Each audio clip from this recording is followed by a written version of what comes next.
ভর সন্ধ্যেবেলা তরুণীকে শ্লীলতাহানি করার অভিযোগ, প্রতিবাদ করতে গেলে সপাটে চড় অভিযুক্তের।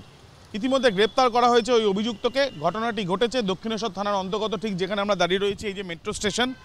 এই মেট্রো স্টেশন থেকে বেরিয়ে ঠিক এই যে রাস্তা স্কাইওয়াকের তলা দিয়ে আলমবাজারের দিকে যাচ্ছিলেন ওই তরুণী, এমনটাই তিনি লিখিতভাবে অভিযোগে জানিয়েছেন।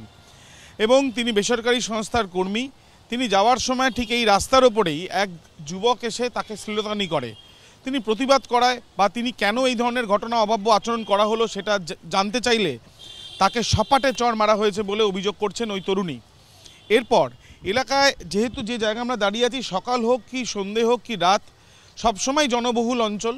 তার কারণ হচ্ছে এখানে একাধিক অটো থেকে আরম্ভ করে রিক্সা স্ট্যান্ড, প্রচুর বাস চলাচল করে, অন্য ম্যাজিক কার চলাচল করে, প্রচুর মানুষের যাতায়াত রয়েছে। এবং ঠিক 21 তারিখ অর্থাৎ পরশু দিন, কালী পুজোর পরের দিন এই যে ঘটনা যেখানে ঘটেছে, সেই ঘটনার পরিপ্রেক্ষিতে ওই তরুণী তিনি লিখিতভাবে অভিযোগ জানান দক্ষিণেশ্বর থানায়। অভিযোগ পেয়ে পুলিশ তৎক্ষণাৎ এফআইআর করে এবং তার সাথে সাথে সিসিটিভি ক্যামেরার যে ফুটেজগুলো এখানে রয়েছে সেগুলো সংগ্রহ করা শুরু করে।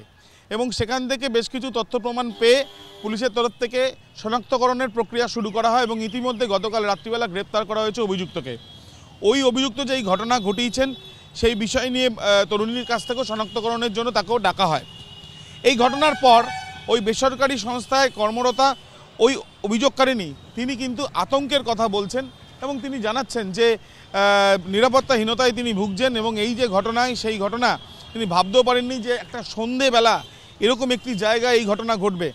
এলাকা থেকে বেশ কয়েকজন বা একাংশ তার সাহায্য চাইতে গেলে প্রথমে তিনি সাহায্য পাননি এবং পরবর্তীকালে কেউ জানিয়েছে যে অভিযুক্ত এই ঘটনা ঘটিয়েছে তার লম্বা হাত আছে, এমনও অভিযোগ করছেন ওই তরুণী। সব মিলিয়ে আতঙ্কের কথা তিনি জানাচ্ছেন। যদিও পুলিশ সূত্রে খবর, অভিযোগ পাওয়ার সঙ্গে সঙ্গে এফআইআর করে সিসিটিভি ক্যামেরার ফুটেজের সহযোগিতায় গ্রেপ্তার করা হয়েছে ওই অভিযুক্তকে, এমনটাই জানা যাচ্ছে। ক্যামেরায় শুভঙ্কর লাহার সাথে আবির দত্ত, এবিপি আনন্দ, দক্ষিণেশ্বর।